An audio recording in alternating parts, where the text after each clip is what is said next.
You just realized your business needed to hire someone yesterday. How can you find amazing candidates fast? Easy. Just use Indeed. Stop struggling to get your job post seen on other job sites. With Indeed sponsored jobs, your post jumps to the top of the page for your relevant candidates, so you can reach the people you want faster. According to Indeed data, sponsored jobs posted directly on Indeed have 45% more applications than non-sponsored jobs. Don't wait any longer. Speed up your hiring right now with Indeed. And listeners of this show will get a $75 sponsored job credit to get your jobs more visibility at Indeed.com/ARTS. Just go to Indeed.com/ARTS right now and support our show by saying you heard about Indeed on this podcast. Terms and conditions apply. Hiring? Indeed is all you need. The following episode was recorded in front of a live streaming audience on Saturday, November the 16th, 2024. You know who you are? Steeven is my name. Even Steeven. Will you say something, Steeven? Steeven or else media. You're listening to the Superman Super Show episode 77, The Invisible Luthor.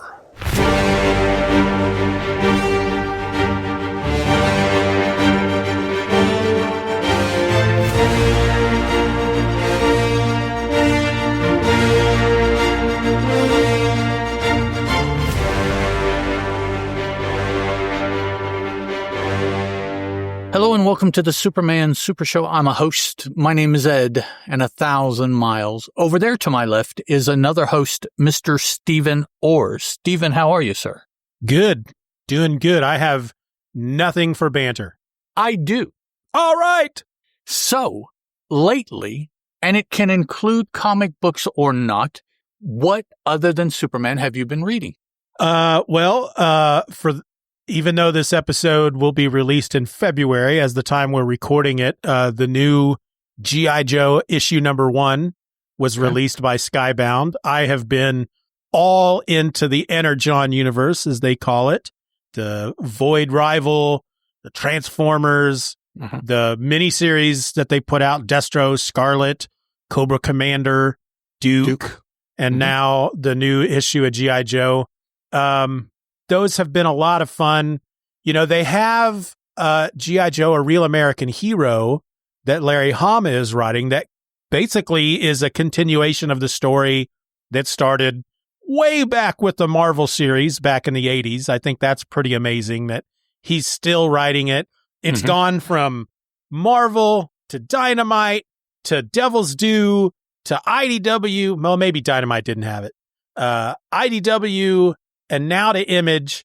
And he's still, he's still crafting that frickin' tale in that universe and just doing his thing. And so I've been reading those as well. Those are fun. But this new reimagining of G.I. Joe and tying it into the Transformers and it's really, really good. I would have liked to have seen Roadblock on the initial team because he's my favorite, but Rock and Roll is a member of the original team and I really like him too. Anybody that's jacked and carries a great big machine gun, for some reason I'm in their corner every time, as long as they're not doing evil shit. But those are usually my favorite guys on the team. But those have been a lot of fun. I think other than that, Oni, I think it was, released and is releasing a new Sectars series. That first issue was all right. I've tried the new TMNT that Jason Aaron is writing, and I really enjoyed the first issue, and I've tried to start the second issue a number of times and just haven't been all that into it for some reason, but I bought the first 3 issues, so I should read all 3 of them. Okay. But did you see the announcement that the Herculoids are getting a book? Yes. Okay. And I think Thundar is getting a book too. How about Speed Racer? That came out this week, the announcement. Speed Racer was not, I wasn't really into Speed Racer as a kid. I don't know why. I would see it every now and again. Goodness. I don't know. I think I'll check it out. It's kind of like Johnny Quest. Johnny Quest was one of those cartoons that I would watch if it was on when I was a kid, but it wasn't something I would go to, I wouldn't I wasn't making sure I was in front of the TV every day whenever it was on a Saturday morning or whatever. And they just did. They've got a comic book coming out. Right. Or it has been coming out. Currently, yeah, it's 3 or 4 issues in already. I've heard really good things about it, but I'm how not about Battle of the Planets? Got you, man? Yes, I've got the first couple of issues of that. I'm really enjoying it. That was a cartoon I totally dug. Yes, when I was a kid. It was like Voltron without the giant robot before Voltron was a thing. And Thundercats. I've been reading Thundercats too. That's been pretty good. What is up with this massive nostalgia wave that they're riding of cartoon characters here lately? Well, it's funny because there was a time, sometime in the early to mid 70s, like at Marvel Comics, when Marvel and DC, they get this new batch of writers, and it was the first time guys and girls who grew up reading comic books started writing comic books. And so, and drawing. And so it's almost why there was kind of a shift in the way some of those, stories became better and more nuanced and blah, blah, blah, blah, blah. And now it's like, I don't know, I guess folks that are our age that grew up watching these cartoons are now like, I want to make a freaking comic book out of that. It's like, I get it, because if I was in their position, I'd be like, damn it, I want to see a new Thundar cartoon. I want to see it now, but I have no control over that. But you know what? I could make a Thundar exactly. comic book, I do have control over a comic book. Yeah. I could tell the kind of stories I'd want to see on the cartoon. So, to me, it's just interesting because I think for the most part, it denotes a certain age of creator that they are looking at these properties favorably. Because a lot of these properties, I don't know that recently you could say that they're on unless you went and looked for them. They're not big broadcast, big production kind of properties. They're all, Space Ghost is one as well. Yes. They are all properties that, if I base it on my age and my generation, all of them were big in some form or another during the 80s. Yes. Or a little bit before, depending on the property. But even because like Johnny Quest, the Herculoids, Space Ghost, those all originated in the 60s, and they were big in the 60s. But they continued in rerun throughout the 70s and the 80s. Right. And there was a cartoon, a Saturday morning cartoon in the 80s called Space Stars that had Space Ghost and the Herculoids on it. They were new stories. Okay. But yeah, I just have to assume that a lot of these guys and girls that are writing these are probably in their late 40s to mid to late 50s at this point and grew up watching that stuff on TV. Yeah. Yeah, it's been fun to see for the past, I don't know, probably 6 months or so. Every couple weeks, it seems like there's a new nostalgia cartoon that's going to get a mini series from somebody. So it's been fun. One that I really should mention, because I was going to say I don't really buy a lot of comics. I just don't, because I can't afford it. So it's like anything that I'm putting my money down to read, it's all stuff like that. G.I. Joe, Transformers, Gatchaman, Space Ghost. But The Moon is Following Us. Have you heard of this book from Image Comics? It's a Daniel. I think so. It's basically the new Daniel Warren Johnson book. Okay. But part of the story takes place in the real world. Part of the story takes place in like a dream world. And so Daniel Warren Johnson writes it, and any bits of the story that take place in the real world, he provides the art.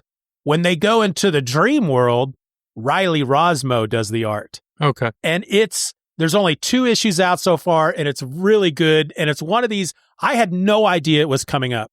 I just happened to go to Comixology the week that first issue came out. I'm just looking through covers and I went, oh, what's this? This it looks interesting. And I'm Riley Rosmo. And then I see Daniel Warren Johnson. I'm like, oh, I'll give this a try. And yeah, it was a big surprise. It was really good. Have you tried any of the Absolute books from DC? Absolute Batman, Wonder Woman, Superman? Not yet. I have Wonder Woman to read, but I haven't taken the opportunity to read it yet. I read the first Batman issue through the DC app and was pleasantly surprised. It is so different. It is, it's that they really did a complete reboot with this, and who the character of Alfred is and who Batman is. And I don't want to spoil anything, but it was really good. And Batman, he's a big freaking dude. He's a big guy. And he's got, if you've seen the artwork, the bat on his chest looks really dumb. It's like almost a rectangle with just these little tips to represent the wings and the little ears, the bat ears. But otherwise, it's just a big rectangle.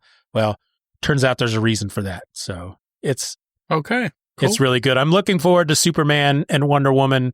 I haven't seen them pop up yet on the app, but yeah. Well, cool. Yeah, a lot of I won't go so far like a lot of people do and say that we're in a golden age of comic books.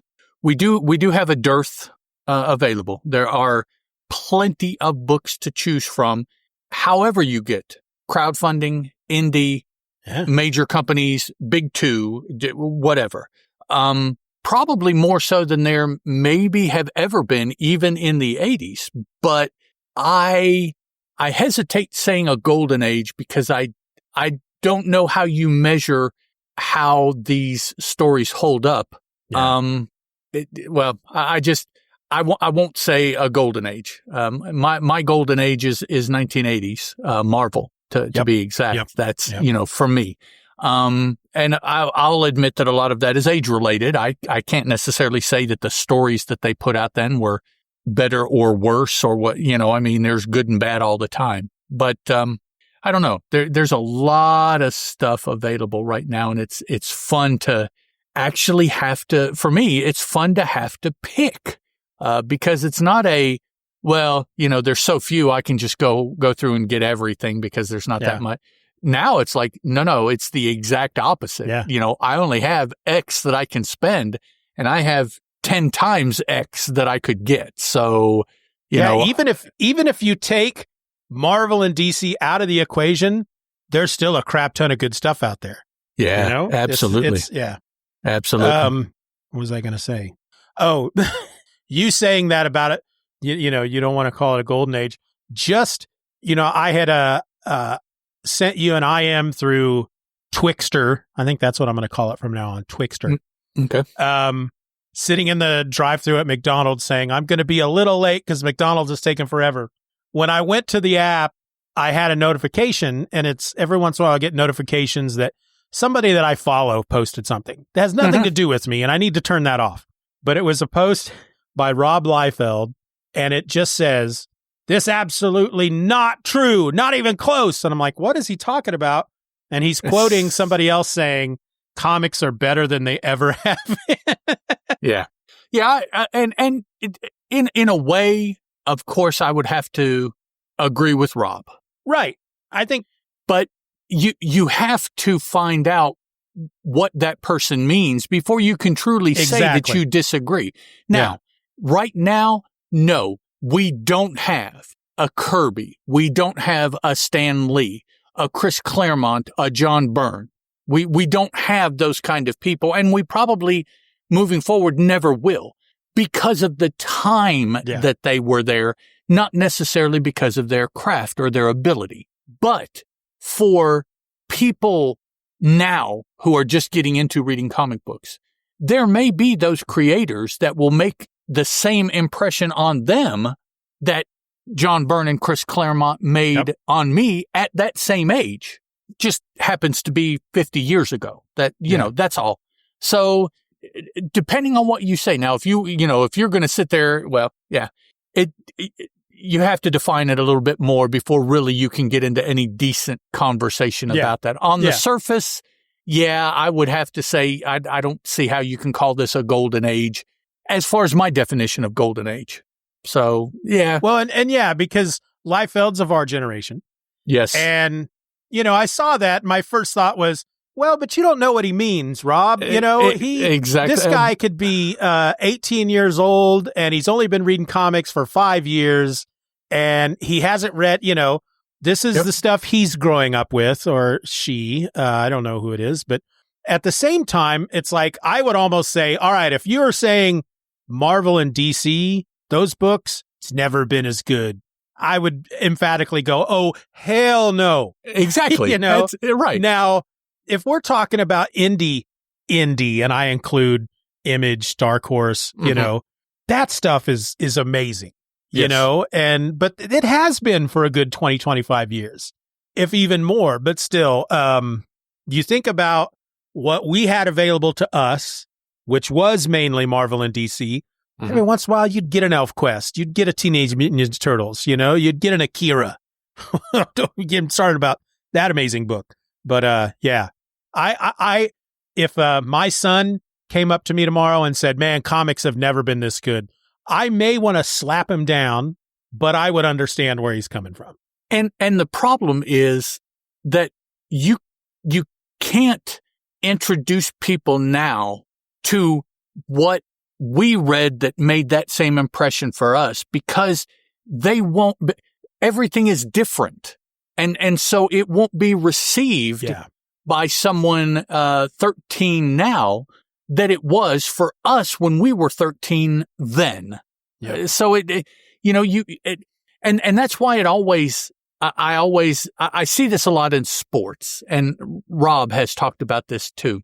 People saying such and such is the greatest ever at their sport. And it's like, you know, in my mind, I automatically think, well, what about this person? And what about that? And when I go back and look at it, the people that I think of are almost always of set generations. Yep. And so it's like, well, if you consider the frame of reference, then okay. But if you say the frame of reference is all, it's like, well, no, that's not even possible, because, you know, this person, they changed the game, and so but everybody's perspective is so different that, right now, you know, so-and-so is the best. And it's like, well, right now, okay. Yeah. And then, you know, as the fan, you get into these arguments about, well, what about the 65, these guys, and the 70, those guys, and the 83, these guys? And it's like, well, you can't, because everything is different. So Yeah, it's almost like, you know, if you had somebody come up to you today and was like, hey, I've been reading comics now for 2 years. I read a lot of Batman comics. And, you know, I that's all I've read are Batman comics just released in the last 2 years. Can you know, what other Batman comics should I read? I would immediately Batman, The Dark Knight Returns. But because if you read this, you're going to go, okay, it's like what I'm reading now. Exactly. I would go, but here's a comic book. Here's a Batman comic from the 70s, which is really corny. Read that first. That was what Batman was like up until Dark Knight Returns. So read that. And then imagine this is Batman, and then read Dark. And then, because, nobody's going to read Dark Knight Returns for the first time today and go, holy, this is what Batman can be, you know? Yeah, really. Yeah. So, but so what are, because I don't know that you really talked about what you're reading. Well, actually, I have been trying to read comic related, but less comic books and more other things. Right now, my big push is I am reading a lot of contemporary comic book fanzines. Now, once upon a time, for those of you that have looked into it or are old enough, the fanzines were where you got the news, other than in the letters pages. And for those of you that don't know what that is, look that up. Letters pages in comic books. But there weren't magazines, there weren't TV shows, podcasts. There were no other methods other than the fanzines. And what a fanzine basically is it's a very amateur publication. Usually it's driven by one person or a couple people that are really big fans of a property, and they go to virtually all of the expense of producing on very cheap, we'll just say very low money output, written publications. They would go so far as to touch base with creators and interview them and put them in there. Some of the people associated with the fanzine were artists, and they would do art, and that would be included. Any information about current storylines or upcoming storylines or whatever that the people had been able to find out would be in the fanzine. But everything about either that fanzine or that issue would be about a few things, whether it's all of the books by a certain company, which at the time in the 60s and 70s was just one or two companies, basically, or a property, Avengers or Batman or X-Men, Legion of Superheroes had a very famous fanzine. So nowadays, it's a little different because of our media access. So typically what fanzines focus on are indie artists and the indie scene and the quote-unquote zine scene.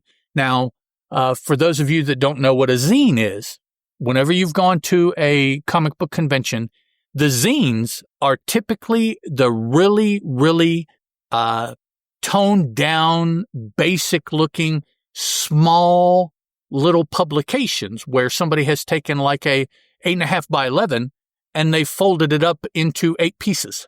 And that's a zine. And they'll tell a little story in 10 or 12 pages. And they usually sell them, in my mind, for too much. The little book will be like $10 or something like that, you know. But the fanzines that I'm interested in talk about comics as a whole. And typically that's looking at the entire indie scene. 2 of them really are prominent to me. And once you find your way into this circle, these are the 2 probably that are talked about the most, that people interact with the most. One is called Comic Blogger, and it's like 10 or 11 issues, and it's a smaller publication. It's not a full-size 8.5 by 11. And it comes out of somewhere in the Midwest. I forget where it's published.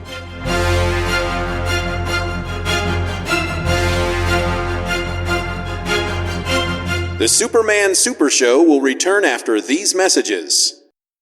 You just realized your business needed to hire someone yesterday. How can you find amazing candidates fast? Easy. Just use Indeed. Stop struggling to get your job post seen on other job sites. With Indeed sponsored jobs, your post jumps to the top of the page for your relevant candidates, so you can reach the people you want faster. According to Indeed data, sponsored jobs posted directly on Indeed have 45% more applications than non-sponsored jobs. Don't wait any longer. Speed up your hiring right now with Indeed. And listeners of this show will get a $75 sponsored job credit to get your jobs more visibility at Indeed.com/ARTS. Just go to Indeed.com/ARTS right now and support our show by saying you heard about Indeed on this podcast. Terms and conditions apply. Hiring? Indeed is all you need. And now back to the Superman Super Show.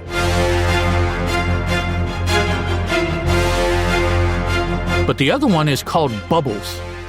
It just reached 20 issues. They come out a half to a quarter. So every 6 months, every 4 to 6 months, a new issues come out.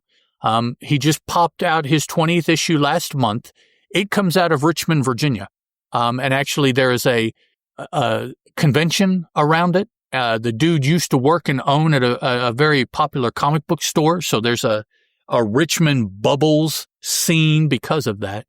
And he talks to a lot of the bigger name people as far as the indie small press, because he's been around a while.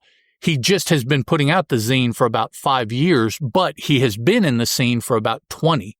So he has a lot of contacts, and I really enjoy that zine, comics fanzine in particular, because he goes to conventions in Canada. He's gone to Anglamaru, or whatever that one is called in Spain, where they take over like the whole little village for that comic convention. He's been, not this year because it's going on this weekend as we record, but he's been to Thought Bubbles, which is the big convention over in England right now. So you get a little bit different perspective as an American that has gone overseas to these. But I am much more interested at this point into everything that happens up to the time that the book is published, because the published book I have been reading for 40 years. So I I have lots of exposure to all different sorts. I still read comic books. I read way too many. As a matter of fact, just this week, I posted my 1600th of my 500 book challenge on Twitter earlier this week. And it was actually, I think it was a crowdfunded book that I read that put me over 1600 for the year. So I read comics, but in between, I've been reading either about people. I went on a big Trina Robbins kick right before she passed away, unfortunately, and continued on a little while. And then these comic zines are something that really has been piquing my imagination. So I've really been looking after those. There's a whole lot of digital ones. Probably I've subscribed to 15 or 20 digital zines, but I get another 6 or 8 that are paper, just because I actually want to hold those to read them to get that effect. The others, I'm just interested in keeping up with contemporary zines. And along that front, I probably have run across about 30 to 35 different comic book fanzines that are currently being published. For anybody that's curious how big that scene is, that's what I've run across, is about 30, about 35, maybe 37 different ones that come out a year, every 6 months or less. Just depends. So that's where most of my reading has been. Cool. I looked up the comic blogger to see if I could find out where it was published, and it doesn't say on the website. So okay, yeah, I've gotten them, and I noticed then I want to say like Kansas City or something like that, but I don't remember. I'm amazed at how many artists and writers come from the Kansas City area. Mm-hmm. I don't know why. Maybe it's economics. I don't know, but yeah. I know that at one point, I remember when Scotty Young, who was living in Chicago, he moved. I don't think it was to Kansas City. I think it was back home to like Tennessee or somewhere like that. But it was a smaller town, obviously not Chicago, and he did it for economic reasons. He's like, I can make the same amount of money living here, right, but spend way less on rent and gas and groceries and all that junk. Right. Yeah. With everything being so electronic nowadays, it's you know, obviously we have artists that live in Brazil that never come to the U.S., in Japan that never come to the, so yeah, I would imagine, if you can maintain the internet connection, moving to a mountain somewhere by yourself would be uber cheap to live, Yep. Yeah, I want to say there's some artist, I can't remember his name off the top of my head now, but he's a fairly well-known artist. I feel like I read something a year or two back that he is basically traveling the country in a Winnebago, and he does all his art digitally and sends it in from wherever he's at in the country, Okay. It's pretty neat. Yep. All right. That was some banter, people. That was. It's good banter.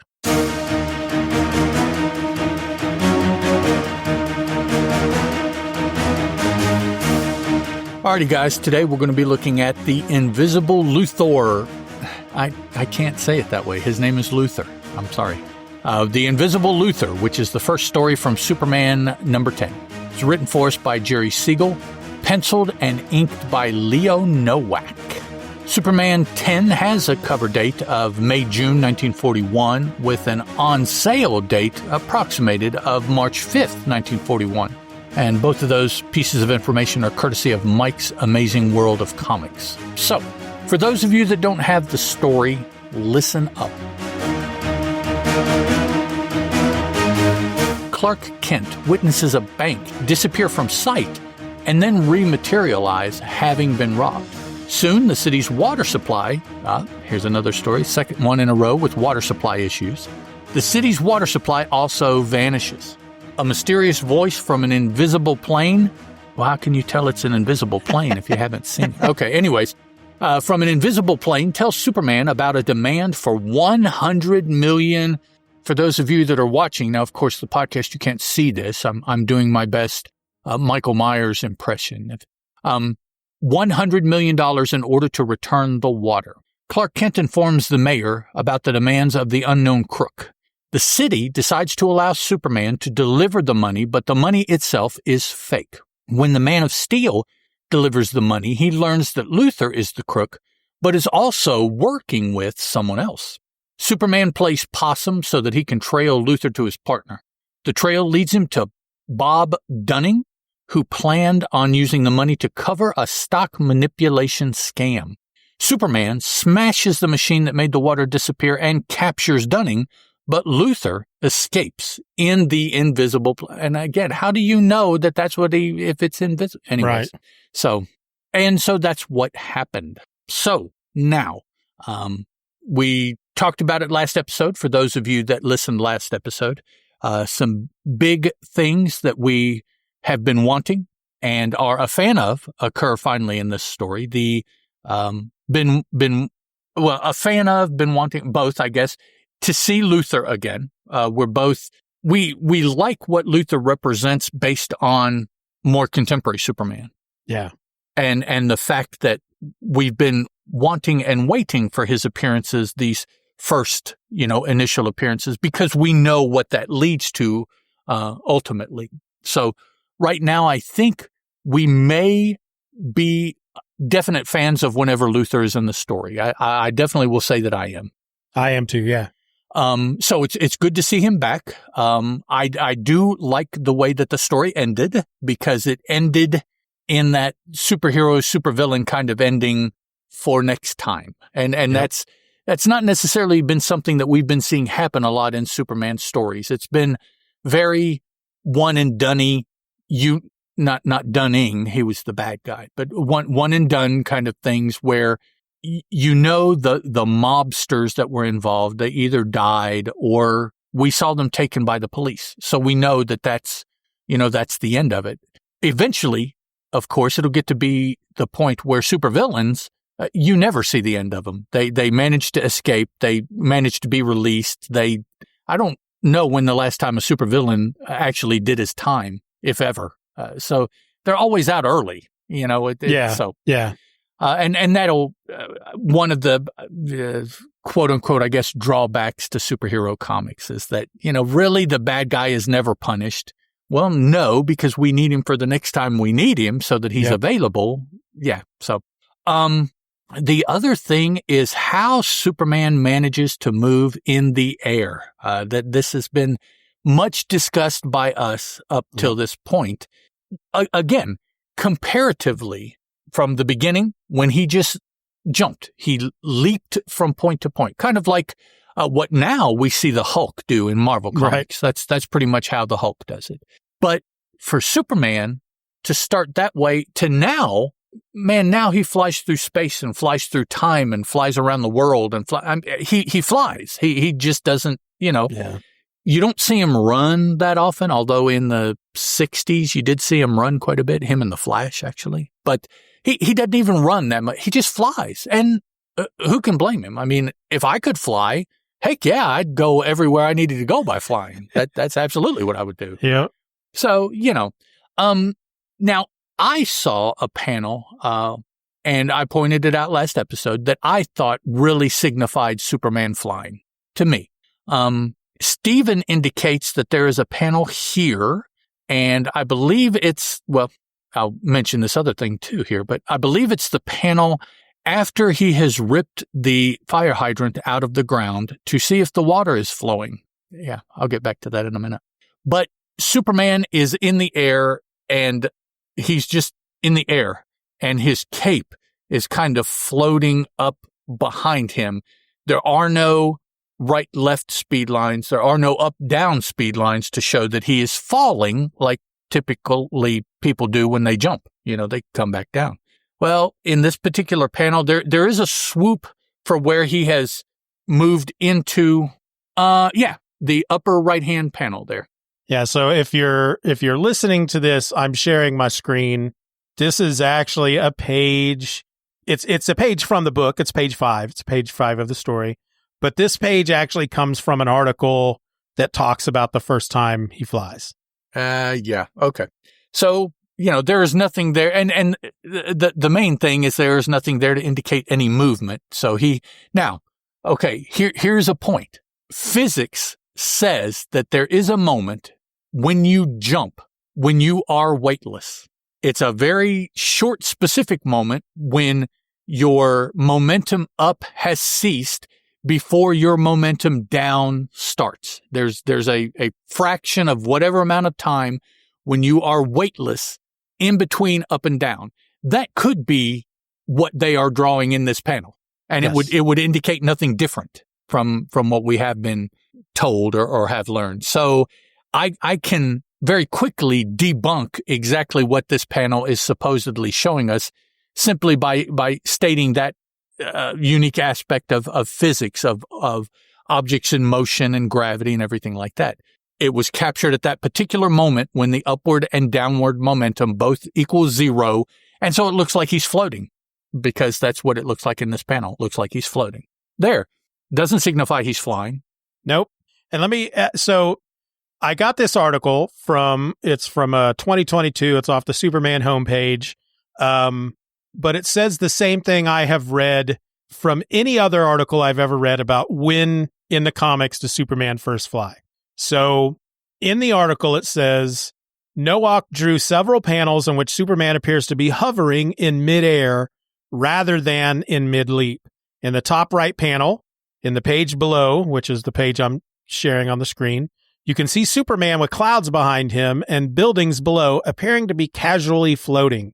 There's no movement to his cape, and there are no action lines indicating movement. So we talked a little bit about this in the last episode. It's great that they're finally coming out to say he's flying, but to use that one panel as the definitive proof, when go back and listen to the previous episode when we talk about some of the stuff he did in that issue, especially what Ed pointed out with him jumping out of a window of the top floor of a building, falling and arcing so that he lands in basically the lobby of the building. Right. He sails through the door at the bottom of the building, and this is not a building that is wider at the bottom than it is at the top. No. So again, it's great that we no longer have to start going, all right, he's flying here. We can just assume from this point on that he's flying and never have to have the argument again. But I feel that we have to talk about why it took this long for somebody to admit it, and why this issue. Why is this the definitive proof? I don't get it. I don't know.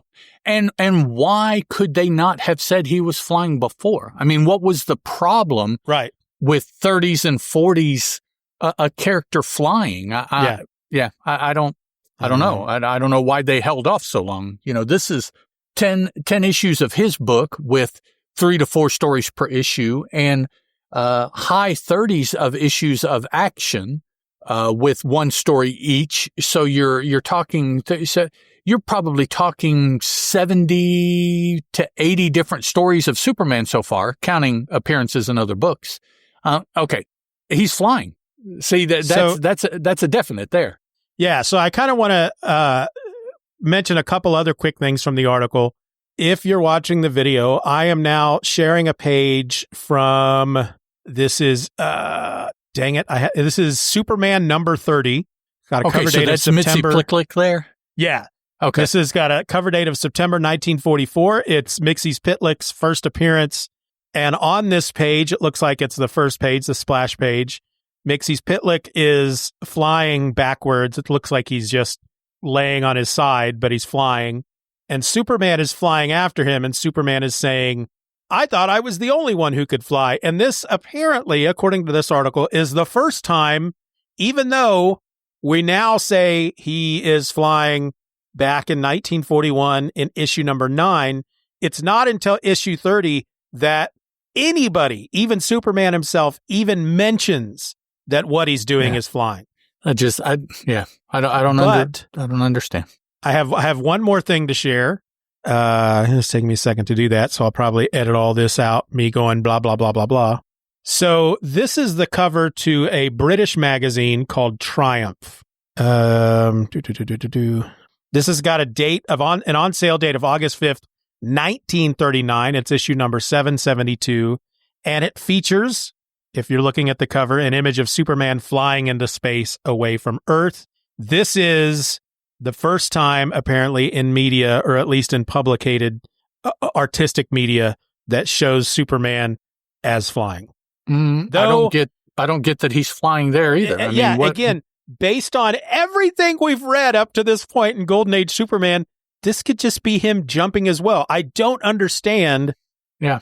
I just don't understand these examples that people are using to say, well, he's not flying here, but he is flying here. It's like, they're the same thing. And not only that, my question is, well, why is this one accepted and this one is not? What exactly? So, okay. So, there's several shenanigans that go on across Metropolis with invisibleness.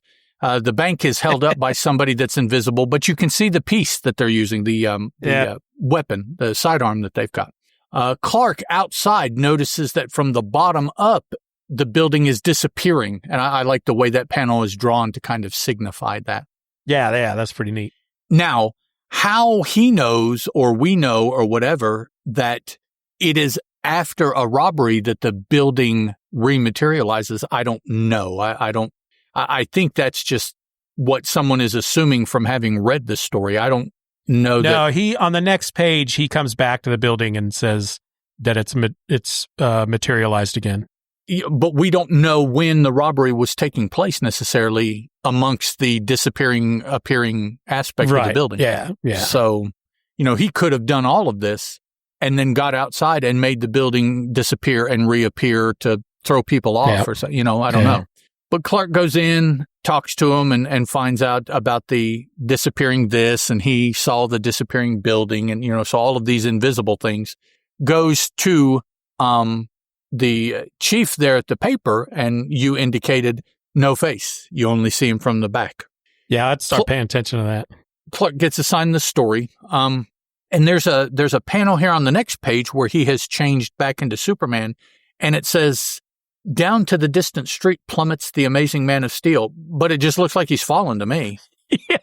Doesn't it? It just looks like he's just thrown himself off the building, and he's just like, okay. Yeah, because he's practically facing up. He's like he's lying on his back. It's like he's free falling from an airplane, and he's doing the thing that free fallers do, and they just lay on their back basically, and let it happen. So actually, what it looks like, if you take out that entire background and replace it with a wrestling ring and sit somebody underneath him, like he's getting ready to do he's a dropping an elbow on him. Yes, that's what it looks like. Absolutely, he is. And it's I don't know if wrestling was like that back then, but you could almost assume that the guy used that as a reference to draw that panel. Somebody throwing an elbow like that. So word has also gotten out that and it's really what pushes Superman to become involved and start to look into things. Not that everything being invisible wasn't enough, but word has come through that Metropolis is being held hostage via its water supply. Somebody has cut off water to the entire city and demanded money. Now, a couple things about the money.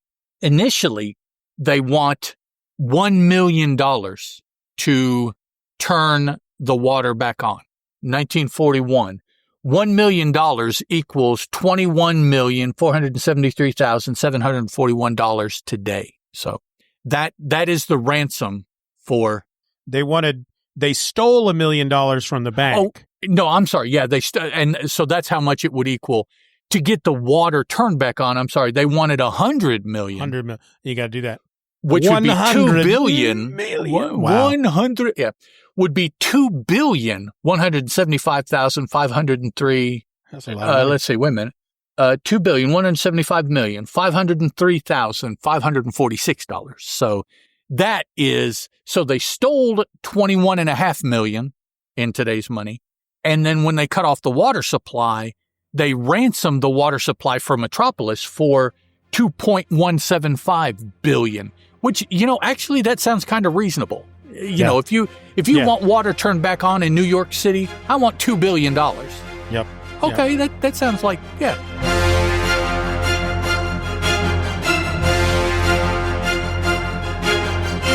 The Superman Super Show will return after these messages. And now back to the Superman Super Show.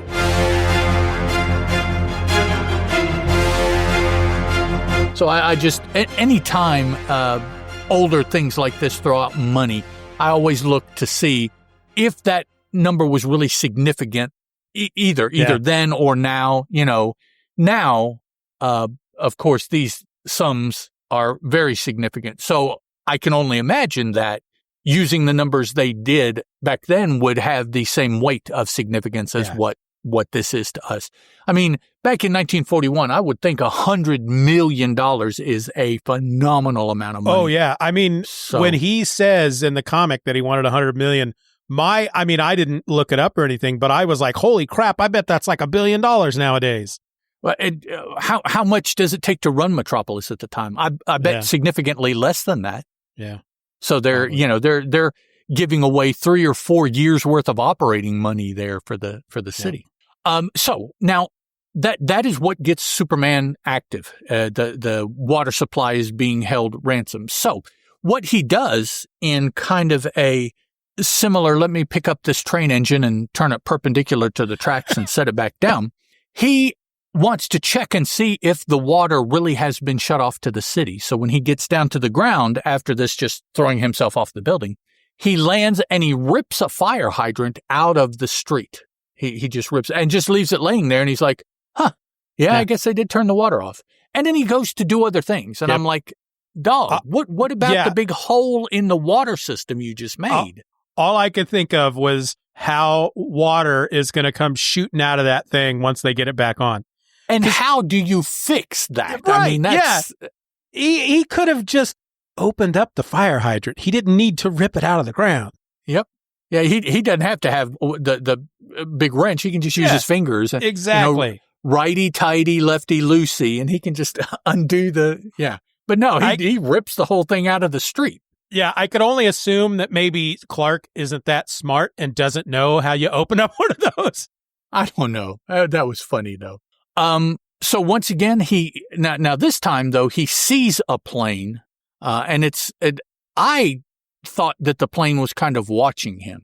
Now that you find out later on who the bad guy is, I truly believe that that's what this plane is doing, is it's kind of searching for Superman, because Luthor knows that is who ultimately he's going to go up against. Yeah. And you know what? I think that's the thing I loved most about this story, is that it felt like Lex Luthor, because not only is he doing this crazy sci-fi type scheme, because he's got people who he can turn things invisible, blah, blah, blah, blah, blah. He's also taken Superman into account, and he's done things, he's put things in place to account for Superman's involvement. And I think is the first time we've really seen that in this book so far. And he is messing with Superman too. Yes. I mean, he knows that Superman will get involved, and because of that, he is messing with them. He is purposefully doing things that Superman can't or won't immediately be able to overcome. So it puts Superman on the defensive, puts him at a loss as to what to do. So he goes up to check out this airplane, and it disappears. It goes invisible again. Talks to him a couple times, which you would think that Superman would. This is something that I wish Superman would do. Superman needs to carry around a pouch of marbles. And when somebody holds a gun to Lois's head, if he just reaches in that pack and picks up a marble and flicks it at the person, problem done. Here, it's an invisible plane. I don't know where it is. Well, somebody is talking. Well, just take another one of your marbles and just flick it in the area that the voice is coming from. Yep. It'll shoot right through the plane, and I'm sure it will become visible because you'll do something damage to it. So, yeah, I think that would be cool, too. It's kind of a Superman backup. He has a bag of marbles, and he just flicks them at people. And they all have little Superman shields on them. They're red. They're blue with little Superman shields. Bat-shaped boomerangs and things. Yeah. With this scene here, when we first, they refer to it as a helicopter plane. This invisible plane, this voice talking to Superman, it makes this demand for the ransom and blah, blah, blah. Even at one point in the issue, he refers to the bad guy, since he hasn't seen him, just as the voice. It's at that point that I really wished they would have named this story in the collection. Yeah, well, just something that didn't give away the fact that it's Lex Luthor.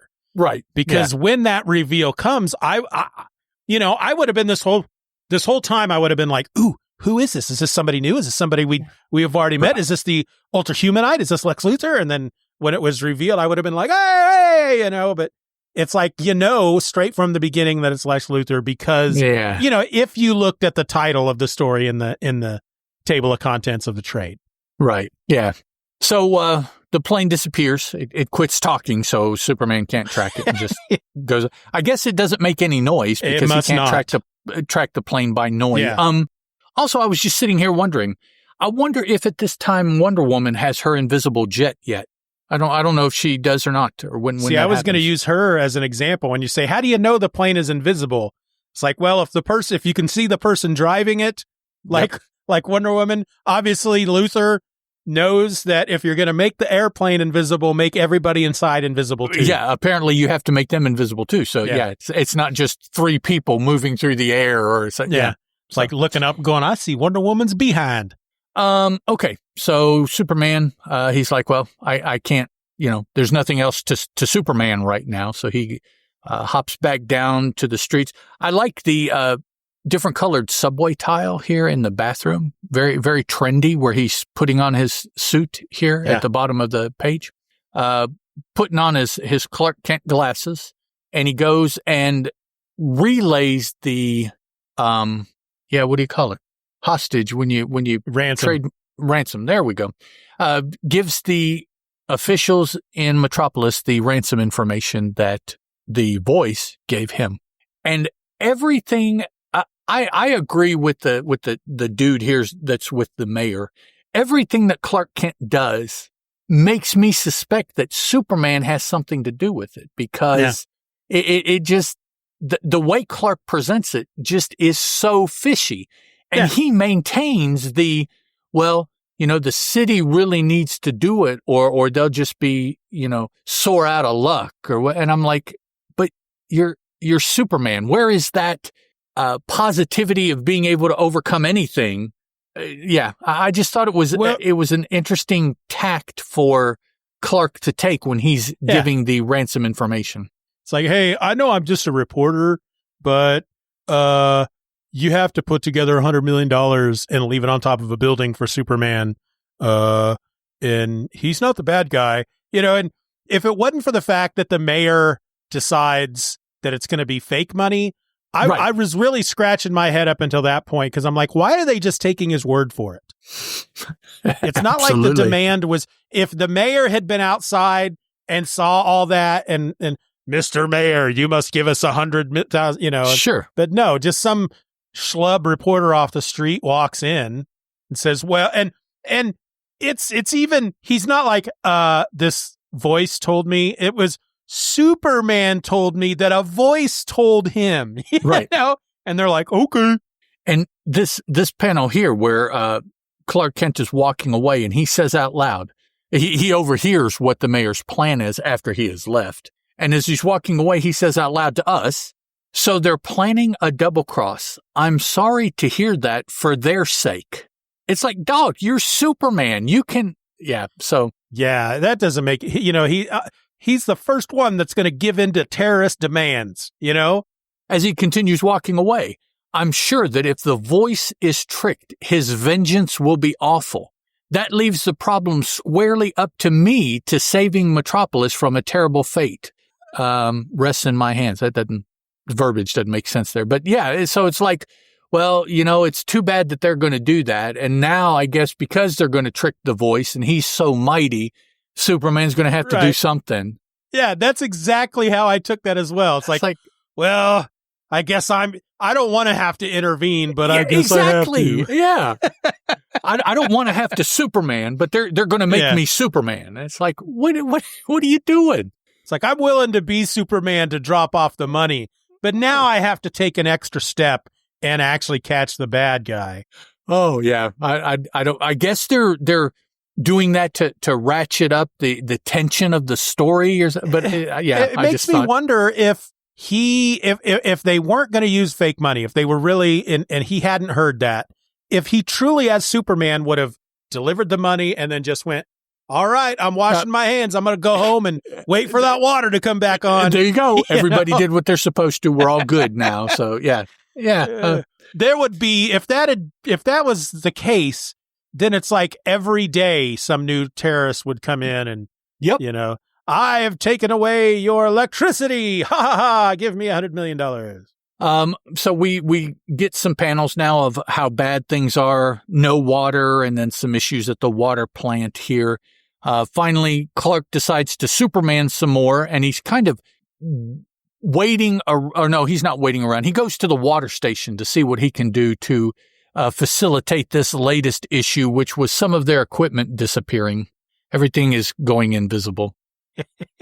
I love that. I think that's just one of those things that obviously Luthor had these various it's like, not only am I going to create this machine that makes the water stop, I'm also going to, in case the folks at the water plant figure it out and they start fixing their machine, oh, well, I'll just make it invisible so they can't see what they're working on. It's like, that's Lex Luthor. He thinks of everything. It's not just one plan. Once, he has all these dominoes set up beforehand. That's the way Luthor's supposed to be. And it's nice to see that they're doing that all the way back in 1941. Right. From some of his initial appearances, he's being used that way. Yeah. So Superman on the way to the water plant is intercepted by the mysterious helicopter. So now it's a helicopter. It's not a helioplane or whatever they called it before. Now it's just a straight up helicopter. Still invisible. The voice is still talking to him. And what he doesn't tell him, he just badgers Superman here, basically. So disappears. Ultimately, though, Superman goes and he gets the ransom money. And he goes to not the meeting place, but kind of a waypoint where he has been told once he gets the money, show up here. And he does. And there, the voice from the invisible plane tells him where to take the money. It's a canyon, the Cave of Winds in some canyon somewhere outside of Metropolis. Maybe this is the portion of Metropolis that got bombed last story. And these are like the remains of, that suburb of Metropolis that got bombed. I don't know. Maybe. So he goes, drops the money off. And while he's there, the voice materializes not from like an invisible, just in the air, but from a fiery kind of spherish kind of thing, like the voice is in the fire, or the fire is in between the voice and Superman, something like that. But it's in this cave. Does the voice from the fire say anything like, I am he who is known as I am? Or however he says it. Yes, God says that's where it starts. And yeah. In the midst of talking, Superman finally decides to act, and he jumps directly into the middle of this flaming whatever it is, and finds out that, however, he gets past the flame, whether it's a flame bubble or a flame wall or whatever. On the other side of this is someone in an asbestos suit. He rips the head, the hat and mask off of the suit, and finds out finally that it's Luthor. So this is, I don't know how many pages into the story, probably 2/3 of the way into the story. Page 9. And 9 of what, like 13? 13, yeah. And we finally find out that it's Luthor. So that's 75% of the story already, or right? 3, 4, yeah, roughly 70%, something like that. So yeah, like you brought up, if they hadn't spoiled it in the name of the story in the compendium, of course, when these first came out, they didn't have titles. We would have gone most of the story before we found out truly that it was Luthor. So yeah, that would have, they kind of messed up that, reveal by naming the story that way. They could have How about who is the voice? Yeah, or just the invisible foe. Yeah. So we finally see that it's Luthor. He's unmasked. Superman's going to Superman all over him, but Luthor's like, haha, no, you won't. I have an entourage. And Superman is attacked by, what does it say, 20? Yeah, 20 armed thugs step into the cave. But they're not just armed, okay? They all have grenades. So simultaneously, which is pretty remarkable, they all pull the grenades and pull the pins and throw them at Superman. And so this massive explosion goes off in the cavern that they're in, and it buries just Superman. It doesn't bring the whole cavern down. Luthor is not hurt. The thugs are not hurt wherever physically, they are. But just the portion of the cave where Superman is what falls, and it falls just on Superman. So that's how it works. That's like drone targeting nowadays, only they did it back then with grenades and throwing them by hand. That's impressive. Accurate. Oh, yeah. That is, yeah. So I think Superman was just kind of, again, and he says that he did this a little bit later on the story here, but I think he was just playing possum. He gets buried, like, physically, but not the buried that does him any damage, of course, at all, because he's Superman. So he says he burrowing his way out of the solid. No, it's not solid rock because it's a cave in. Yeah. So it's not quite as dramatic as they made it sound. But Superman pops back up to resume his attack. And when he does this time, Luthor has a weapon that he shoots Superman with that knocks him out. Says it's some kind of energy weapon. It says here a beam. Here we go. The bolt was powerful enough. So it's some kind of energy weapon that he apparently has developed that he felt would hurt Superman, would knock him out, would injure him somehow. Come to find out, though, here, Superman does say that he was playing possum because he pretended to be passed out so that he could overhear them talking about what the next steps of their plan were, which I thought was kind of funny because it's like, well, if you just get up and beat everybody up and defeat them here, there is no next part of the plan. It doesn't matter. But, we still have a couple pages to fill, so it does matter. Superman had to fake it and let him go, essentially. Everybody goes their separate ways, and Superman follows Luthor. They don't go their separate ways. The other guys want their part of the money. You're right. I'm sorry. Luthor kills him. Yeah. Yeah, just with the same gun that he used on Superman. So it's like, well if this is going to put Superman down. No, there's a switch on the wall. This is, again, showing how prepared Luthor is. The floor is electrified. He's wearing insulated shoes. Okay. And so when they demand their part of the money, he flicks a switch. Everybody in that room is electrocuted to death except for him. And then he's like, all right, now I got my money. I can go meet with the important man. That would have juiced Superman too. Because he was laying on the floor. That's true. So, and here we kind of find out, although Luthor said something earlier, but apparently Luthor is not the one in charge or solely in charge. There is another accomplice that is equally as involved as he is. So here Superman wakes up, no longer any need to play possum. So if he hadn't played possum, he could have saved 20 people from being killed. Doesn't really weigh on his conscience, it doesn't seem. I was greatly tempted to make the mass murderer pay for his villainy, but I must bide my time, wait until I learned the identity of the important man Luthor hinted at, and then. Well, and if Luthor hadn't shot him, so it kind of worked in Superman's favor, because the panel right before Luthor shoots him, Superman is charging Luthor and he tells him, but I won't fail. I'm going to give that neck of yours a well-deserved massage. So he was going to choke him out. That's what he was going to do. He was going to strangle Luthor to death. Luthor shoots him. He plays possum and then learns there's another guy involved. And I think that's at a point where he's probably thinking to himself, maybe I should stop just trying to kill people. Yeah. And I guess that would be enough for him to hold back, because he's like, well, it's not just Luthor, it's somebody else. So I need to keep working to find out who the somebody else is. We're told that Luthor enters a large laboratory in the center of the mountain. So this is the Cave of the Winds mountain.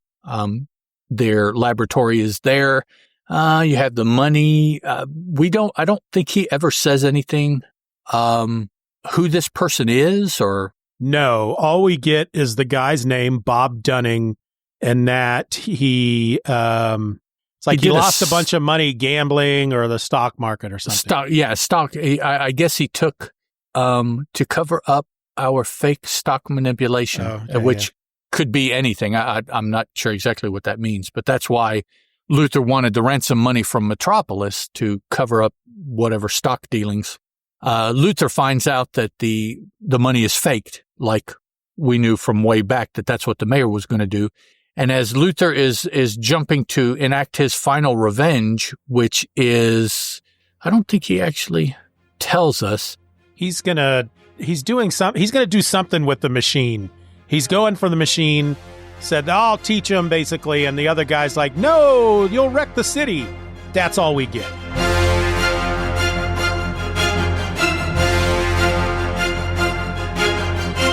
The Superman Super Show will return after these messages.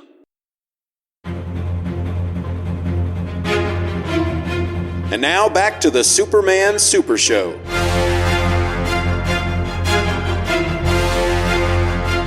Yeah.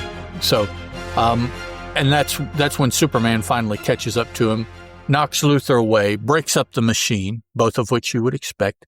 Now, on this page, middle panel, do you notice anything about this ship that Luthor, does it jog anything in your memory? Oh, hell yeah. He's used one of these before. It's very Flash Gordon-ish. Yes, that is what it occurred to me. This looks exactly like something that I remember seeing from the movie. But I think he's either he or the Ultrahumanite. It may have been Luthor in the underground or the underwater city. I feel like he's used a ship similar to this before. Okay. Yeah, it's very very striking design for a. Oh, it's totally Flash Gordon. Yeah, a rocket ship. I mean it flies, but it doesn't look like it has wings like an airplane, so it must be just jet propelled. So Superman lets Luthor go. So this is where I said that I liked the way it ended, because Luthor has gotten away, which means he will be back. It's a much more believable he'll be back than if Superman had captured him and taken him to jail. Yeah. Not that they ever explain that, but it's like, well, if the bad guy gets away, well, it makes sense that he's going to come back. If you take him to jail, you have to explain how he got out, which they never do. So it's like, okay, so this is the start of the never-ending supervillain getting away, and he'll ultimately come back at some point to plague Superman again. Yep. So that's cool. That was very much one of those "we'll meet again, Superman" type of things. You know? Yeah. So that's cool. Although this story ends not with a comparison competition between Clark and Lois putting in the story for the paper. They finally got away from that in this story. It's still kind of an amusing kind of stop. The guy, Dunning, who Superman took to the police captain, he's not even done with his story, and Superman says he's got to go. Just the whole thing is just kind of a wah-wah kind of funny thing there. It doesn't make the police look very good, because the guy is telling the police officer, wait, I haven't finished confessing. And the police officer tells him, you've already said enough to send you to prison for life. I think any prosecutor would have smacked that guy in the face and said, they can never tell you enough. If they've got more to tell you, get everything that they say, because you never know what's going to happen. And then, what Superman's saying as he dives out the window, I'm off in search of more adventure. So, and that's where we end our latest Luthor escapade. The only problem I had with this story is I think that they missed a good opportunity to make Luthor's partner feel it would have been a better reveal. What they should have done first, it should have been the mayor. The mayor should not have made the money fake. It would make more. If this was the mayor, it would have made more sense for the mayor to have agreed so quickly to hand over this money, because it's going to end up going to him. And it should have been real money, and then the reveal of who Luthor's partner was should have been the mayor. That would have been more interesting than, Luthor refers to him as Mr. Important or the important man. Right. And then when we meet him, it's like, it's Bob Dunning. And you're like, who? He's the next door neighbor to Ted Allen. Yeah, I guess. So, yeah. That's a callback to the previous episode, folks. Yeah, where they dropped a name and you're like, who is that? Well, as far as we know, nobody. It's Ted Allen. Well, it's Rob Dunning. Yeah, if you're gonna reveal something like that, it needs to be somebody we know. It's not it's Bob Dunning. What? Who? And then they have to explain really quickly why he's there. If it was, I don't know. They could have still used the explanation that the mayor has been working with Luthor to make money through fakery in the stock market. But since we met the mayor at the beginning of the story, it would have been better for him to be and then to call him the important man, it makes you feel like that's the guy that's in charge. Right. But obviously he's not. He just came up with the idea and then sat back and let Luthor do all the work, basically.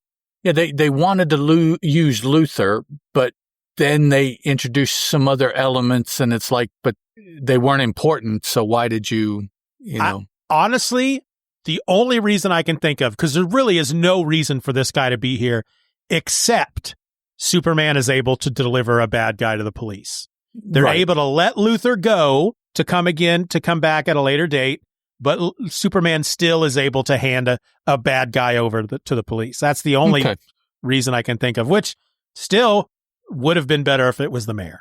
Oh, I agree. But otherwise, I really enjoyed this one. As soon as I saw his name in the title, I was super excited, and I tried not to get too excited because I didn't want to hype myself up for a story that ended up being crap. But it was a good story. It was a lot of fun. All the just Luthor's plan, how everything, it didn't feel like Luthor had sat down and constructed this elaborate plan, but it's like, regardless of what Luthor had thrown at him, he had a way to counteract it. And I really dug that about that character. Yeah. And him getting away in his Flash Gordon rocket with a door that comes out of the mountain that way. It just, that feels like frickin' old Superman stories to me. And good stuff. There's slowly but surely we're starting to be introduced to those things that make Superman familiar. So it's not as, no pun intended, not as alien as in the golden age, because we're starting to see things that we know and recognize as Superman. Well, and if I can take us back to, what page is this? Page 6. Those two panels that let us in on how the water shortage is affecting the city with the lady who brings her kid in for some kind of operation. We don't know what kind of operation it is, but apparently the kid is bad enough that she has to carry him, but they can't do the operation because there's no water for steam to sterilize the instruments. And then as she's leaving, the kid asks for water because apparently the kid's thirsty, and you'll have to get some water later. Of course, I'm thinking, is there going to be a later? He can't be operated on. What's going to happen to this poor kid? Well, there you go. Yeah. It's another one of those things that, just like the fire hydrant and the train in the previous episode, we don't know what's going to happen. And I would like to see somebody take that and maybe, I don't know, turn that kid into a supervillain after he's an adult because maybe he lost his eyesight or both of his legs or something because he couldn't get the operation.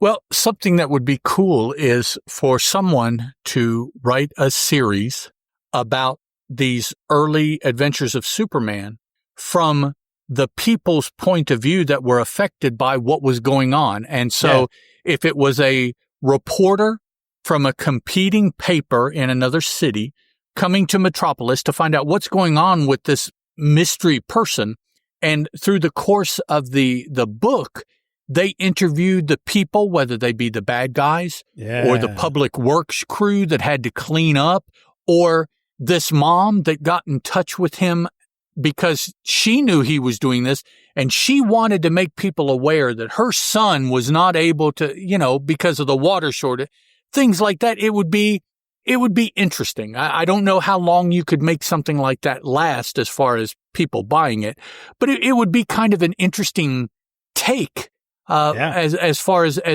retcons go, because people are all the time trying to find places in between that they can write and expand on the story. And something like that, you have you could start at the very beginning and just look through the issues and find something, send your reporter to go talk to the taxi company in Metropolis about not being able to ply their trade because the taxi cab war, products not being able to be delivered. Yeah, talk to the woman. I mean, if we're going back to the beginning, they could talk to the woman that he saved from death row. Okay. And that they could talk to the guy who worked for the governor when Superman came in and tore the door off the hinges to get the governor out of bed. Right. You know? All of these things. It's like, well, we don't believe that there is a Superman. That's impossible. But things have been happening. So let's interview people that were witnesses and get more information about that. You know what would be really fun? Make a true crime podcast set in this time, and they're trying to unravel the mystery of Superman. It's a dramatization, talking to these people. Yeah, that would be something interesting. That'd be fun. I don't really have anything else. Well, I think DC needs to hire the two of us, obviously, because we have great ideas for their stuff. Yep, we could. I don't know if they would sell, but it would be something different from what they're doing. So here's the thing. We're smart enough that we know who to put on these projects so that they would sell. We'd pick, if we could pick anybody, we'd get the right people in. I want to know what happened. I want to be there when that fire hydrant starts spewing water again, because that there's city guys standing around just pissed off because all this water is just shooting out in the air. And it's not like, again, they can just go, oh, well, let's just turn the hydrant off. No, they've got to plug it up, first of all, because the whole pipe, they've got to find a way to turn it off to do anything. So how do you, it's like, it's undoubtedly with a hydrant on it, it's a main. So we have to go back and we have to turn off the main on this whole side of the town. Yep. We just got the water back. And that's going to be a mess. There's probably people out there gathering water, kids because playing they haven't in had it. water. Yeah. They're like, bring your wagon, bring your trash bags. These people are showing up to fix it. They're like, we just got back from getting a train engine that was sitting perpendicular on a bridge. Just outside of town. It was, it's a callback to the previous episode, folks. You got to listen to all the episodes to get all of our jokes. In order. Yep. That's right. I don't know that I have anything else to say either. It was, is this our first time with Jim Nowak, the artist? Leo Nowak. Was he involved in the previous? No. Wayne Boring. Okay. It may be. I really enjoyed it. He's got a very smooth, I always want to use CC Beck as a example because of the faces, but he's got a nice, smooth, thick line that I really enjoy. Doesn't add, there are certain panels where, did we list the inker? He inked it himself apparently, but there are certain panels where I think maybe the inks are a bit too thick. But there's other panels, and I'm just looking at the very last page, the very last panel, the cop. There's just something about, there's just so much open blue space. It reminds me a lot of the way Mike Allred draws nowadays. It's just, I really dig that kind of art. Mm-hmm. There was another panel that I would use for an example of that way back at the beginning. Well, most of the beginning. It's all really good. I'm really, really a big fan of this guy just from this one issue. Speaking of Mike Allred, did you see where the Madman compendiums, the omnibuses, are going to start dropping starting early in 2025 in softcover editions for $49.95 a piece? Sweet. I have the first 3 digitally. I got them. They had some big sales going on a while back, but I don't have any of the ones. I think there are 2 or 3 others since, but yeah, I think there's like 5 total or maybe 6 total. But yeah, they're going to start dropping those in soft cover finally, starting next year. Okay. I guess, guys, at this point, that is probably everything that we have or even wanted to say about this issue. So definitely want to thank everybody for listening live. All 0 of you. Thanks for that. sad. And, well, yeah. And everybody that's listening to the podcast, that there are many more of you than listen to us live, and that's okay. Though we do, I mean, here, I'll tell you what, let me just real quick, let me go to the YouTube channel, because it's only live streamed at YouTube. Let's see, real quick, trying to be quick, because while we don't seem to get a lot of people who watch live, They do watch it after the fact. yeah, the previous one we did has gotten 18 views, and the one before that has 41 views. Well, I guess you could conceivably put it on and let it run in the background just like you would listen to a podcast. Oh, yeah, and so you can listen to a lot of this stuff through YouTube Music now. So, okay.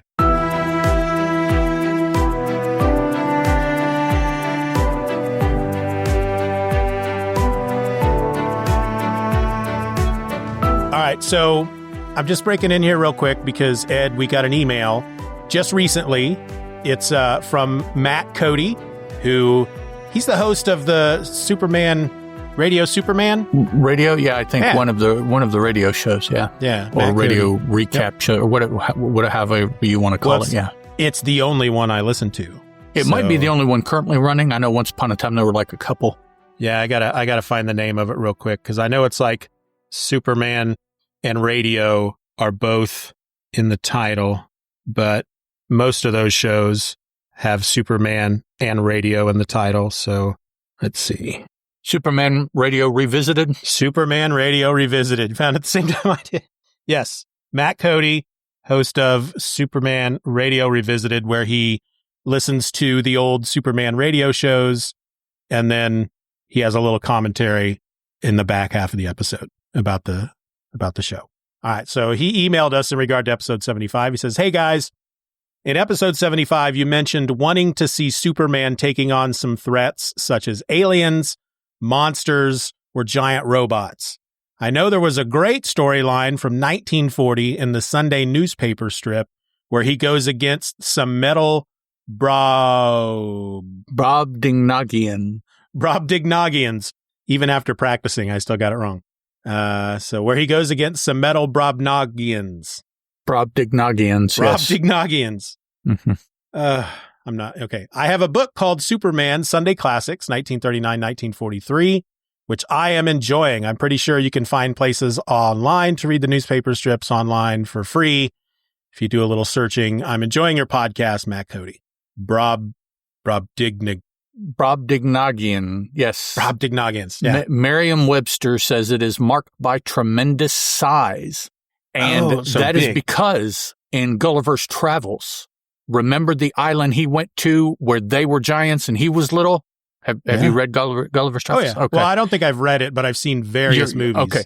Yeah, there's different size relationships as different political allegories by Jonathan Swift. But when Gulliver went to the island where they were giant and he was regular, but of course to them he was small.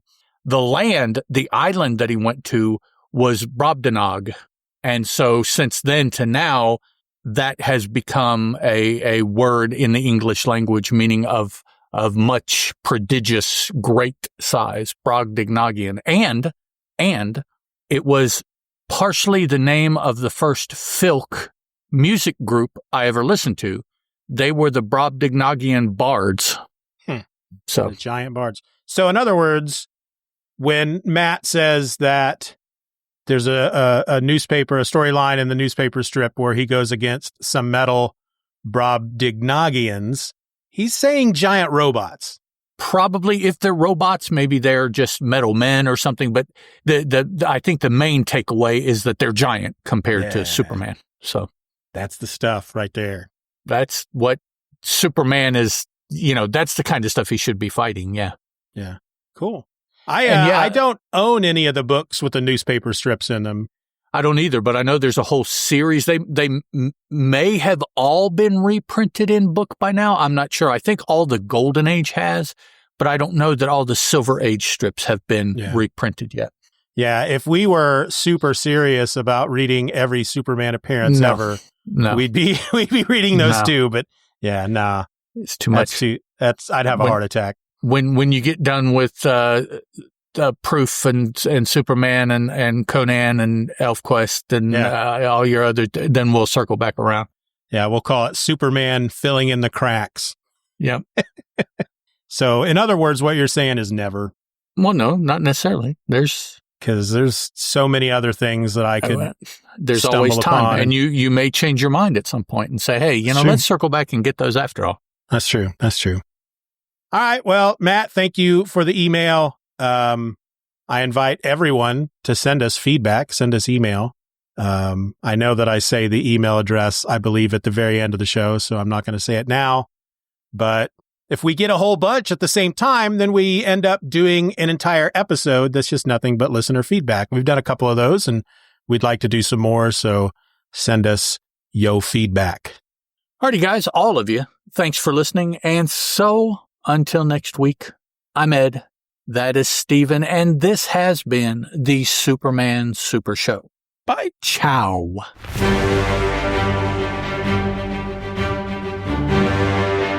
We want to thank you for listening to this episode of the Superman Super Show. Questions and comments can be directed to the Superman Super Show at gmail.com. If you enjoyed the show, you can help to boost our presence online by leaving a rating or review on your favorite podcast app. The Superman Super Show is a presentation of Steeven or Else Media. For more nerdy content just like this, check out SoManyPodcasts.com or use the link in your show notes. Superman is a registered trademark of DC Comics and was created by Jerry Siegel and Joe Shuster.